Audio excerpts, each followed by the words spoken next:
Hey, Becoming Me. I am so excited to introduce you to my warrior friend, Brittany. Brittany, welcome to Becoming Me. Thank you, Emily. It's great to be here this morning. I'm excited to talk to you again. I'm so excited to talk to you. And y'all, Brittany is not a stranger to Becoming Me.TV. We posted a warrior conversation, which was so encouraging on leadership and really being who God made us to be. So I've been looking forward to filming your becoming story ever since we had that first conversation together. And, as we begin today's conversation, I would love for you to just first, share who is Brittany. If someone is a new friend to you, who is Brittany? So I'm an intense personality, so I'll put that out there first. But with that, I'm not just passionate about leadership. I'm passionate about impacting where I am. So that could be small things that are actually big things, like my kids at home. So I have two kids, and then engaging in my community. I always think I think that is important, and that's an area that now I get to do that in. So with my past being in the military, when you move every 2 to 3 years, you don't get a chance to put down roots, and it has been life giving to be a part of the community. So I think when you have the capability to be local, you be local, and always have that connection to the local church. So that is super important to who I am. Um, but at the heart of who I am is I'm someone that wants to help others develop their ability to lead where they are. I'm not somebody who's going to say that everybody's a leader, because some people aren't. But when you're intentional with the influence that you have, because most of us have influence, then I think that's when you step into leadership. And I want people to understand and value that, because when we do that well, and when we understand who God has placed in our lives to influence, and we steward that, because that's truly what it is, then we help advance the kingdom. And so I want to help others become better at doing that where they are. Yeah, so even just already hearing the heart of who you, Brittany, are and your impact, how you're impacting people and then encouraging other people to as well, it's got me curious, like what has made you who you are today? You're so inspiring, you're so encouraging, you are a leader of influence. So right now, I would just love for you to unpack your story. Like what's made you who you are today? Yeah, so I actually have a pretty interesting background. I mean, it started off kind of just, I'd say, normal, family. Was born to, parents in a small town in New Mexico that was close to the Texas border, because my dad worked for an oil company. But then as a family, we had the opportunity to move to the United Arab Emirates, because again, with my dad's oil company. And we lived there for almost 7 years when I was a kid, from about the age of 2 to the age of 9. And that was such an impactful time, both with the friends that we made there through our church and through the American school that we went to. But I truly got to see more of the world by the time I was 9 than most people could ever dream of seeing. And I think that just gave me an idea of perspective of people and the bigness of the world, that was just extremely valuable for as I continued to grow. And then there was a time in there, I was always, so I mean, I was the little girl that ran around in camouflage clothes. It's all I wanted when I was 5, and my mom's got video of me being the most ecstatic, kid with camouflage clothes, right? Like, it was just Mhm. sort of natural in me. She had to hide them sometimes, because otherwise I would have worn them every day. Like, Wow, so, you know, that's um, awesome. so so I just was naturally that. And Mhm. then as I got older, and we were living in Houston, Texas, and I just really was exploring, um, more of that relationship of I'd made the decision to follow Jesus, but really what did that look like? Kind of in that those teen years, the seventh, eighth grade, ninth grade years. I had this inclination towards wanting to join the military and thinking that'd be cool. And I loved it from a historical perspective. I mean, it was probably dog-eared in our encyclopedias back when those things were hard books, of looking at, different things about the U.S. Army and those Mhm. type things. And it was, so glad that "Be All You Can Be" is the Army slogan is back, because that's what it was when I was looking at it, and that was inspiring to me. What I didn't know, though, was the different types of paths you could take to get to become an officer. And then one day, I happened to turn on the TV, and nothing against Christian television, but we never watched it, just because it just didn't fit who our family was. But for Mhm. some reason, it was on this Christian station. And the TV show that they had on was highlighting a Christian woman cadet at West Point. Wow.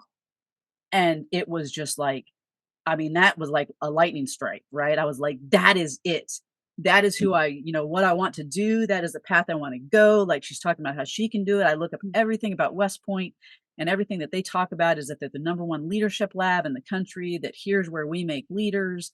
And, I knew about it from historical perspective because I loved history. And so I knew that these historical people had gone there, but I didn't know that it was something that still existed, much less that women could go. Because I mean, this is still the time frame where there weren't necessarily a bunch of women in a lot of those Mhm. places. The first class to actually graduate with women from West Point graduated in 1980. So Wow. this is when I'm looking at it is probably about 1992, 1993. So it's not been long. Um, and so, I mean, that was the inspiration, and Mm. everything that I had there, it's just like I knew that my heart was called, that this is, where I was supposed to go, what I was supposed to do. It already refined what I was already thinking about, and I realized that I was a super young age, and that's not normal and typical.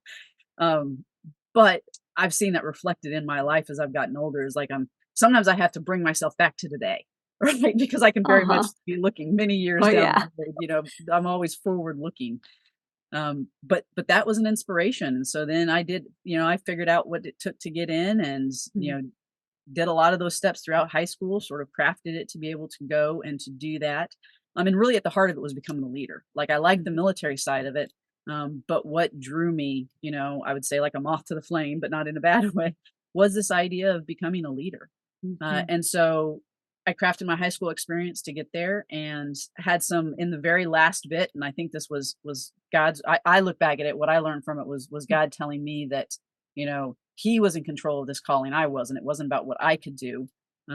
Because I tore my ACL and had to have complete ACL reconstruction. Which going into the military, like you get hurt while you're in the military, but they don't want you coming in being hurt. Mhm. So it ended up that like my acceptance got pushed back in the year much further than what it was anticipated being, because of having to recover from that. And at the end of the day, ended up finding out once I was at West Point that you had to have 10 months between when you had surgery and when you could enter in, just as like a baseline.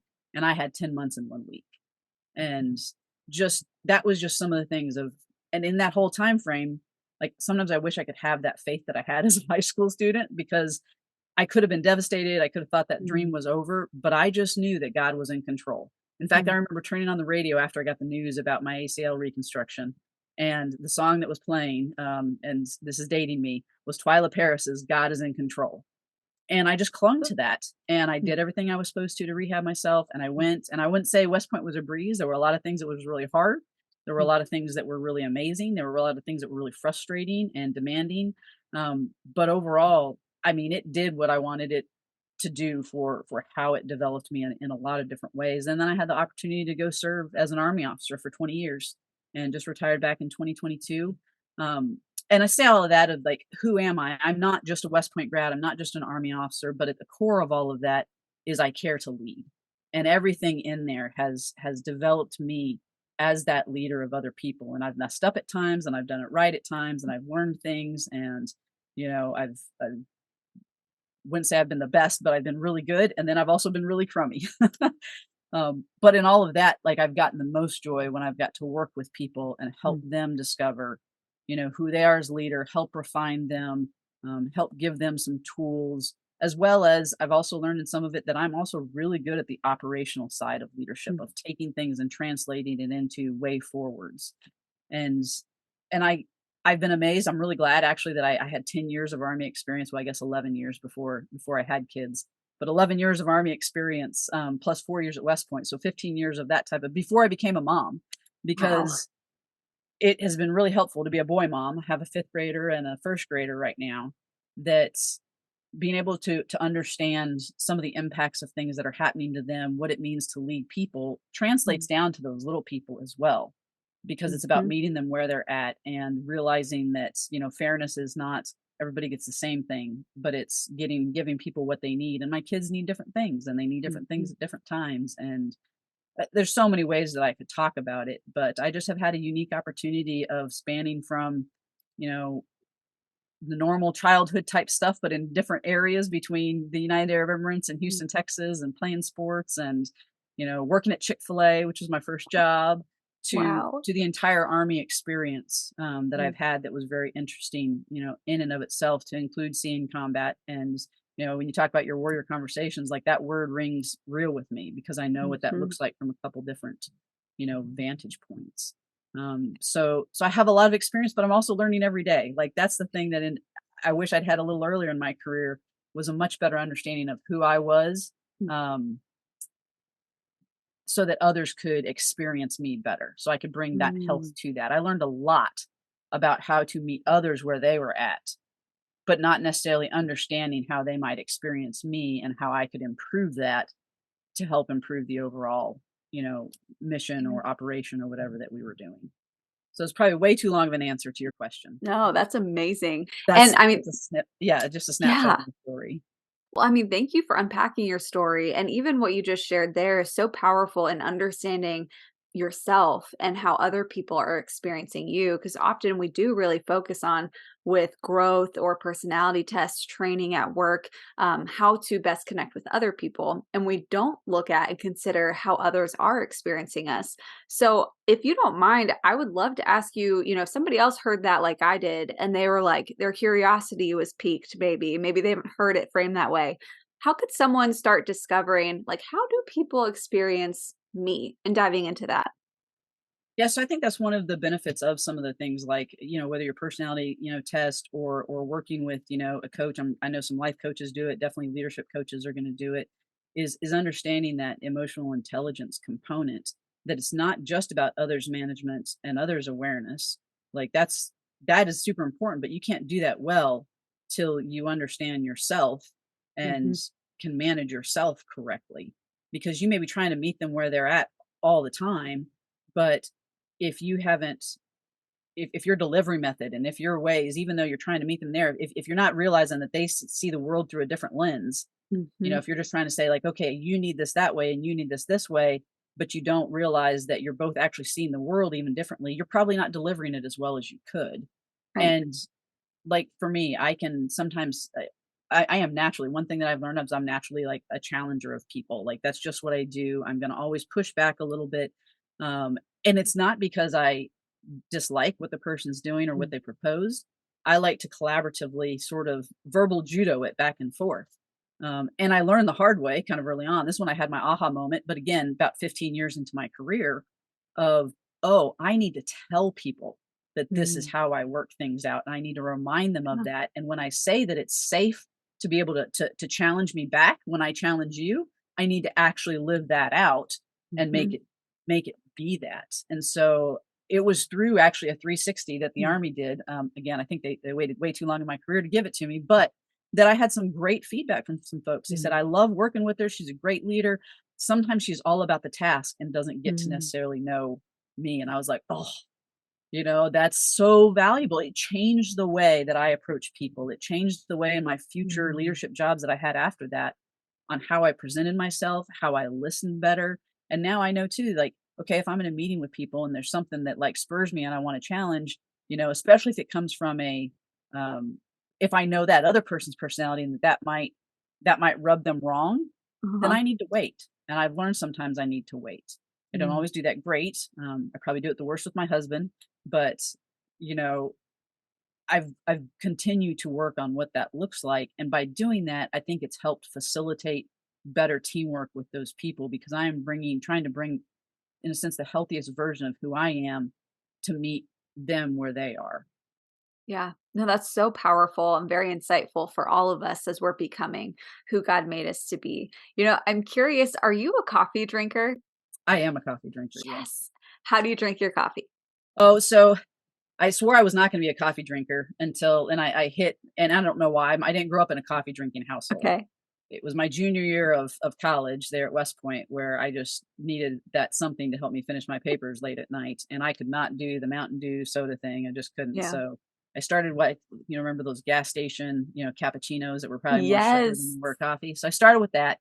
So Okay. now I prefer. I still have to have some flavor. I'm not like a black Okay. type drinker. I Okay. think probably like a um I'm also cheap, so I could fill my own Keurig cups, right? Uh-huh. So I probably Yes. prefer the Dunkin' Donuts French vanilla, to Okay. fill it up, and then usually with some almond milk and some stevia. Ooh, that sounds really good. I like that. That's a good blend. So, if you were having one of these fancy Keurig, Dunkin' Donuts, French vanilla coffees, right, with another warrior friend on their own becoming journey, and you're talking, you're chatting, you're getting to know who they are, what would you say to encourage them as they're becoming who God made them to be?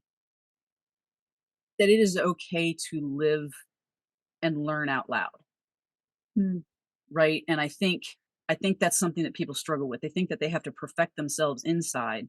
But I think just telling people like, "Hey, I'm trying to become better at this. Let me know if I do this," especially with those folks that are mhm, your closer friends, that inner circle, be like, "You know what? I've noticed this about me. mm. you know, can you let me know if I do this? Or I'm trying this out. Let me know if this works, right? Because I'm Yeah. trying to work on this element of who I am Mm, so that I can better meet people. And really part of that is just being able to show them the love of Jesus, right? Like the thing about all these personality tests, whether mm. it's DISC or the Enneagram or some of the emotional intelligence pieces, in all of them they'll say that you're supposed to be able to reach in a sense to all of them. And that's because, and I think as Christians, like there's a way to look at all of these things and say, um, Jesus embodied all of that. And he can help us reach into those Mm, areas that are uncomfortable for us. And that it's okay to learn and to be healthy. And, you can say, a lot of people say, just um, be who you are. Well, that's true, but shouldn't we be the healthiest versions of who we are? mhm. And can't we grow that so that way we can engage and be engaged by the world Yeah. in the healthiest way, and we learn what we can let roll off of our backs and what actually requires more of Mm, our engagement. And I will tell you, Brittany now at 43 years old is so much healthier than 18-year-old Brittany that was just a firebrand, and would just go for it, sometimes maybe mhm, even with a little bit of righteous anger, but definitely not delivered well. I look back at some of those moments mm, and I'm like, oh, Brittany, you did that so poorly. I would do that so differently now. Like it mhm. still may need to be addressed, but not that way. No, that I mean, is such solid wisdom and advice for all of us. Like, thank you for unpacking that. And I know you're also a coach. You equip people, right? So, how could people connect with you and continue to follow your journey? Maybe even get coaching from you. Tell us about all the things. Yeah, so they can find me at BrittanyESimmons.com is where they can find me. I do one-on-one coaching. And then if they say they're part of an organization, they're like, hey, Mm, we could actually deal with some of this in our organization. I actually work with a great team of other former Army professionals awesome. that provide this. It's something new that's kind of been added in the past several months, but it's called Arrowhead Leadership. And so it's arrowhead-leadership.com. And we offer these, you know, everything from big group training to some curriculum for one-on-one coaching in organizations to help them advance leaders for their organizations. So I do the personal stuff. I especially would be passionate about working with Christian women on that from a very Christian perspective. Um, Mhm. and so folks can find me at Brittany Simmons on Instagram, Brittany Simmons Leadership Coaching on Facebook. They can find me there. And all those are linked on Mm, my website, so they can find me there. Uh, at those areas. But I would love to help out anybody that's interested in growing this space. I do have a heart for it in the future. Definitely have a rough vision. It's still become out of really figuring out how do I best help those other mhm. Christian women that are leading in whatever areas in which they're leading. Um, be able to both find community and support, because it can be difficult as a Christian woman leading Yeah. in a secular world. It's hard enough to lead, and to lead as a woman, and then to lead as a Christian woman. Mm. And so I have a deep heart for what that looks like to provide both the support and coaching for people in those areas, and would be glad to have a discussion, with anybody. No, that's amazing. And y'all, we will have all the links in the show notes. You can easily click the link, connect with Brittany. Brittany, as we wrap up your becoming story today, is there any other, final words of encouragement or wisdom that you would like to leave with warrior friends? Just remember that we are all growing, and it's okay. It's okay to put the pride down and say, you know what, I just discovered something about myself that needs to change. And that was part Yeah. of my own growth, is figuring out, Mhm. okay, I maybe I haven't been doing this as well and I could do it Mm. better. Because when you really care about other people, you're willing to do those changes. And again, it's not changes to become somebody else.